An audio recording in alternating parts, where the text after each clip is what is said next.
안녕하십니까, 장욱합니다. 오늘은 갭 투자자들에 대해서 한번 제가 이야기를 한번 해보도록 하겠습니다. 정부가 갭 투자자를 잡기 위해서 추가 규제 대책을 내놓을 수 있다는 뜻을 비쳤죠. 그죠? 그러면 과연 부동산 갭 투자자들이 사라지겠느냐 하는 것입니다. 갭 투자자들은 지금 정부에만 있는 것도 아니고 과거 정부부터 있었습니다. 그런데 이번 정부 들어서 갭 투자가 훨씬 많아진 이유는 무엇이겠습니까?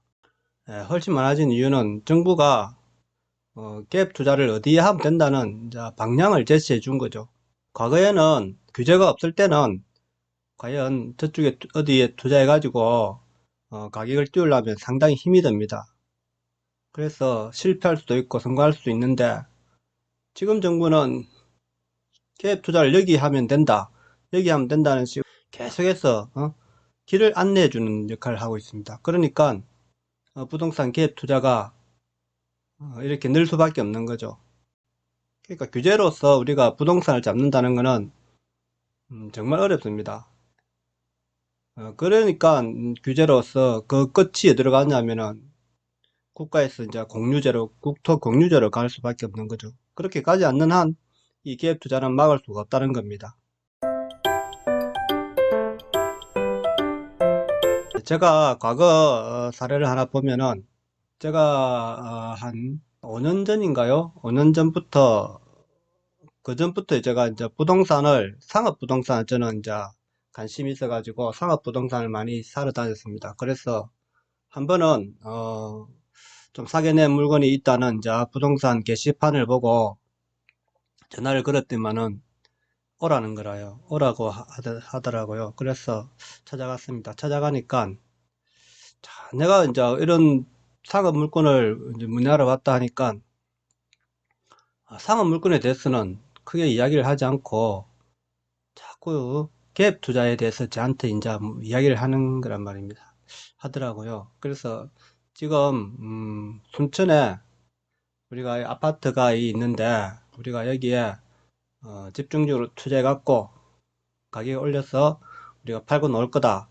그래서 이 투자금이 얼마냐 하고 이제 한 채에 한 2천만 원만 투자하면은 한 6개월 안에 더블로 투자 금액의 배 이상을 건지고 넣을 수 있다, 이렇게 이야기 하더라고요. 그래서 사장님께서 소액 투자도 가능한 거죠. 그러니까 2천만 원만 투자하시면 한 채 할 수 있고, 한 1억 투자하면 5채를 할 수 있고, 2억을 투자하면 10채를 할 수 있는 거죠. 그래서 단체로 가가지고 한꺼번에 전세를 끼고 사는 거죠. 전세 수요자는 많으니까 전세 끼고 사가지고 리모델링 살짝 해가지고 전세 내놓고 되팔면은 배 이상의 수익을 얻을 수 있다 이래가지고 저한테 권유를 하더라고요. 그래서 저는 뭐 제가 뭐 순천까지 가서 투자를 할 일이 뭐 있겠나 싶고, 또 부동산이란 그분을 처음 만났는데 제가 또 선뜻 따라 나서기도 그렇고 어떻게 그죠. 그래서 망설이고 안 했습니다. 저는 오로지 꼬마 상가나 이제 주택을 개조해서 상가로 만드는 거, 그 다음에 꼬마 상가, 꼬마 빌딩, 이런 거에 관심이 있어서 찾아갔지, 그런 거는 별로 관심이 없었기 때문에 갭 투자 이런 건 몰랐고, 사실 저는 그런 데 대해서 크게 관심을 안 가졌기 때문에 안 했습니다. 그리고 갭 투자를 해가지고 뭐 성공할지 안 할지는 저도 뭐 장담을 할 수 없었기 때문에, 소층까지 가가지고 잘못해갖고 그저 웃길 수도 있지 않습니까? 그죠? 어떻게 부동산 이야기만 듣고 다 할 수는 없지 않습니까? 그죠? 이제 그렇게 이야기를 하는 걸 보니까, 갭 투자자들이 항상 있다는, 그 부동산은 이게 뭐 이 동네 부동산은 아닙니다. 그래도 빌딩에 한 두 개 층 정도는 사무실로 내가지고 뭐 부동산 판매 사원이 한 100명 정도 되는 이런 부동산이죠. 그러니까 이런 게 얼마나 우리가 많이 하겠습니까? 그죠? 그러니까 우리가 지금 김현미 국토부 장관이 갭 투자를 막기 위해서 지금 한다는, 이렇게 갭 투자 부동산 정책이라는, 국가에서 하는 정책은 이렇게 단순하게 나가면 안 되는 거죠. 예? 갭 투자를 잡으려면 지금 갭 투자를 잡는다고 해서 계속해서 핀셋 규제를 하고 있지 않습니까? 핀셋 규제를 하면은 그 지역에 하면 그 다음 지역이 상승할 거라는 거는 누가 봐도 다 아는 사실인데 그걸 해서 계속 갭 투자를 짰겠다. 그건 말이 안 되는 거 아닙니까? 그죠? 그런데도 아직까지 그런 정책에 지금 그 미련을 못 버리고 계속 하고 있다는 게 참 한심합니다. 제가 볼 때 우리나라 국가를 운영하고 있는 관료들이란 사람들이 이렇게 무식해가지고 어떻게 나라를 안정적으로 이끌어갈 수 있을지 저는 한심해 보입니다. 자, 그런데 자 이런 실수요자도 갭 투자 안 된다는 거죠. 주거 사다리 이게 그러니까 실수요자는 사실 갭 투자라는 거는 단체로 가가지고 여러 명이 한꺼번에 한 아파트를 지목해가지고 사가지고 떼어가지고 한 지역이나 한 아파트를 사가지고 떼어가지고 팔고 노는 게 갭 투자란 말입니다. 그럼 단순한 실수요자는 자, 집을 내가 빨리 살려면은 최대한 대출을 많이 받고 사야 된단 말입니다. 그죠? 이런 사람들은 풀어줘야 된단 말입니다. 그런데 오히려 실수요자까지 이렇게 실수요자도 잠정적으로 갭 투자자라고 보고 제재를 하는 거죠. 이래 되면은 이제 실수요자는 부동산을 사기가 더 힘들어지죠. 물론 그래가지고 안 사면은 또 떨어질 수가 있는 거죠. 그죠? 떨어질 수가 있는데 실제로는 그렇게 안 되는 거죠. 모든 것은 수요와 공급에 의해서 움직이게 되는데 어떤 지역이 공급이 모자랄 때는 항상 부동산은 상승 요인이 있단 말입니다. 그것을 바람을 불어가지고 띄우거나 안 그러면은 어떤 특별한 지역을 어떤 큰 재개발이나 재건축이 있을 때 그런 지역을 단체로 가서 띄우고 빼먹고 오는 거죠. 한 6개월에서 1년 정도 기간을 두고 자기 투자 금액의 한 배를 빼먹고 오는 거죠. 이게 갭 투자란 말입니다. 보통 그 사람들은 그렇게 많이도 안 빼먹습니다. 딱 자기 투자금에 배만 딱 벌으면은 딱 나오거든요. 그래서 오늘 지금 김현미 국토부 장관이 26일 6.17 부동산 대책에서 갭 투자, 전세 낀 매물 매수 방지책으로 전세 자금 대출 제한한 것과 관련해 주거 사다리 걷어찼다는 표현이 맞지 않다고 또 밝혔다고 합니다. 이거 실수요자는 이래 되면은 더 사기 힘들죠. 사실 뭐 현금으로 다 살 수 있는 사람들이 많지 않지 않습니까? 그죠? 신혼부부들, 젊은 사람들 어차피 대출을 받아 가지고 살 수밖에 없는 건데 이제 계속 상승치에 있으면은 대출을 받아서 사도 되지만 이게 또 집이라는 게 상승세만 있는 게 아니고 하락기도 있단 말입니다. 그래서 잘못하면은 손해도 볼 수 있는 겁니다. 이게 무리해서 대출 받았고 사가지고는 안 좋은데 그래도 지금 국가에서 이렇게 규제책을 일관하니까 계속해서 지금 집값을 다 올려놓았지 않습니까? 그죠? 그러다 보니까 젊은 사람들이 너도 나도 빨리 집을 사야 되지 않느냐 하는 생각을 가지길 수밖에 없는 거죠. 무리해서라도 살 수밖에 없는 거고. 실제 기업 투자자들은 대출 안 받죠. 그죠? 대출 안 받고 전세 끼고 사는 건데 이게 대출이 왜 필요합니까? 그죠? 전세 끼고 사가지고 되팔고 나오는 게 보통은 이제 기업 투자자죠. 그래서 일반적으로 대출을 안 낍니다. 그런데 정부는 이 대출을 기업 투자자들이 대출 받는 것으로 이제 해가지고 하는 건데 요즘은 뭐 전세자금 대출 해갖고 이렇게 하는 방법이 있는가 봐요. 그러니까 정부에서도 그런 대책을 내는 것 같은데 오히려 실수요자들이 더 살 수 없게 만들었죠. 근데 이제 실수요자들이 집을 안 샀을 때 그죠? 집값이 내려야 되는데 이제 안 내리면은 이 문제가 되지 않습니까? 그죠? 집값이 안 내리면은 근데 투기자들은 계속해서 찾아갑니다. 정부가 어떤 정책을 내놔도 허점이 있단 말입니다. 허점. 모든 법은 완벽할 수 없단 말입니다. 그래서 시장 경제 체제에서 우리가 유지하는 것이 수요와 공급에 의해서 관리를 하는 것이 제일 좋은데 세금과 그죠? 수요와 공급과 세금으로 관리하는 것이 제일 좋은데 너무 이거 규제체를 깊게 들어갔단 말입니다. 이 정부가 할 수 있는 정책이 있습니까? 결국에는 세금 올리고, 그죠? 세금을 올릴 수밖에 없고, 대출 규제, 그죠? 대출 규제를 하는데, 그러면은 참 이게 문제죠, 그죠? 실수요자들만 지금 세금이 계속 올라가고, 그죠? 이거 1주택자들도 이제 세금을 과하게 걷는다니까 이제 은퇴자들, 그죠? 은퇴자들이 지금 수입이 없는 사람들이 이제 가장 걱정이죠. 뭐 수입이 없는데 임대료 뭐 세금만 자꾸 올라가면은 물론 이제 그렇게 되면은 집을 팔 수가 있겠죠, 그죠? 팔 수가 있는데 매물이 나올 수 있단 말입니다. 이런 은퇴자들이 지금 제일 위험해졌고, 그 다음에 젊은 실수요자들이 타격을 입고 지금 그렇게 될 것입니다. 전세 대출, 그죠? 이런 거 굳이 할 필요가 없는 거죠. 전세 대출은.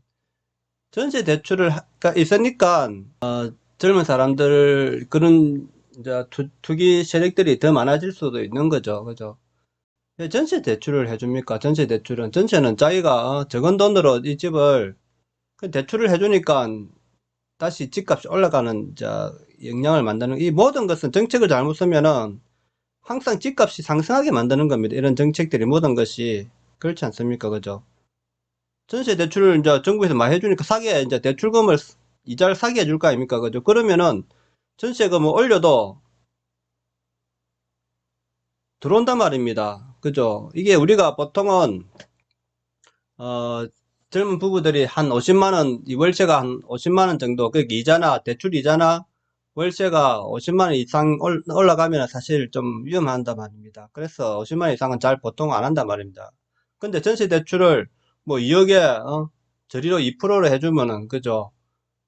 뭐, 사실, 뭐, 얼마 되지 않는다, 아닙니까? 2억, 3억 해도 3, 2, 6, 한 3억을 대출 받아도 한 50만 원 밖에 나오지 않지 않습니까? 그러다 보니까 이런 집값 상승의 요인을 만드는 겁니다. 결국에는 모든 정책들이, 슬픈 정책들이 집값만 올리게 되는 거죠. 종부세만 강해가지고, 이 갭 투자자들은 단기성으로 치고 빠져 나오는 건데, 그죠? 종부세를 강해야 되겠습니까? 그죠? 이런 거는 다 실수요자들에 대해서, 지금, 타격을 입히는 거지. 갭 투자자들은 단기간에 치고 빠져 나오는 거 아닙니까? 치고 빠져 나오는 건데, 종부세 조금 더 낸다고 이 사람들이 뭐, 염려하겠습니까? 안 하죠. 김현미 부동산 시장 이상징후 규제 추가 대책 가능성 시사. 청와대 다주택 참모 집 안 파는 것 아쉬워했다 합니다. 김현미 국토교통부 장관이 6.17 부동산 대책 발표 후 집값이 뛰고 있는 비규제 지역에 대한 추가 대책을 내놓을 가능성을 내비쳤다 합니다. 비규제 지역에 대한 추가 대책. 기존에 언급됐던 경기 김포 파주뿐만 아니라 다른 지역도 국토부의 규제 모니터링의 대상임을 밝혔다. 자, 이번에 또 규제책으로 부산, 해수동이 다시 묶이지 않을까는 말이 있죠, 그죠? 충분히 있을 거라고 봅니다.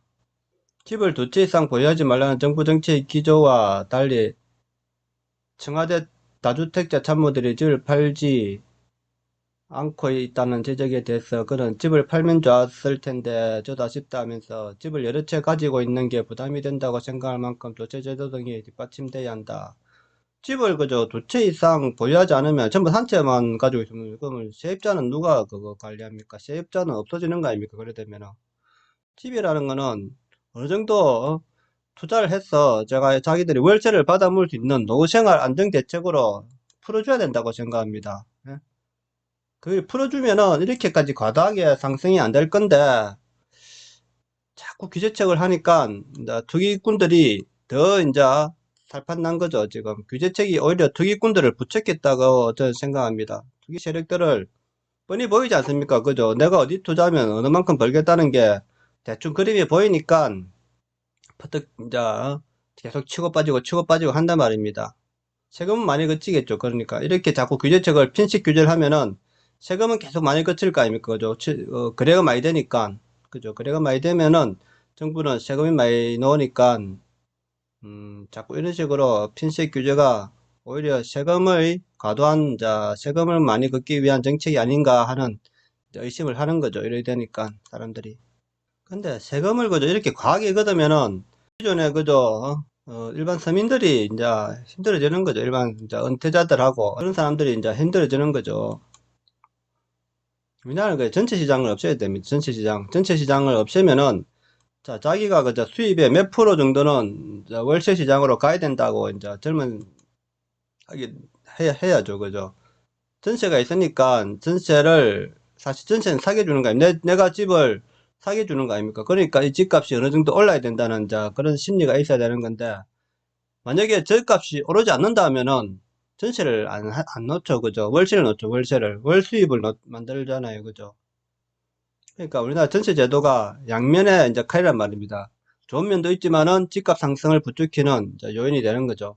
그렇지만 서민들은 또 그 전세를 기반으로 해서 살다가 다시 자기 집을 이제 갖게 되는 그런 사다리 구조가 되는 거죠. 그게 사다리인데 월세든 전세든 사다리 역할을 하는 거란 말입니다. 왜냐하면은 집이라는 거는 내가 이 지역에 오래 살 것 같으면 살 수 있지만 이 지역에 오래 머물지 않을 것 같으면 직장인들이 그 이동 잦은 사람들은 전세나 월세로 살다가 이동해야 되지 않습니까? 그죠? 그런 수요도 많단 말입니다.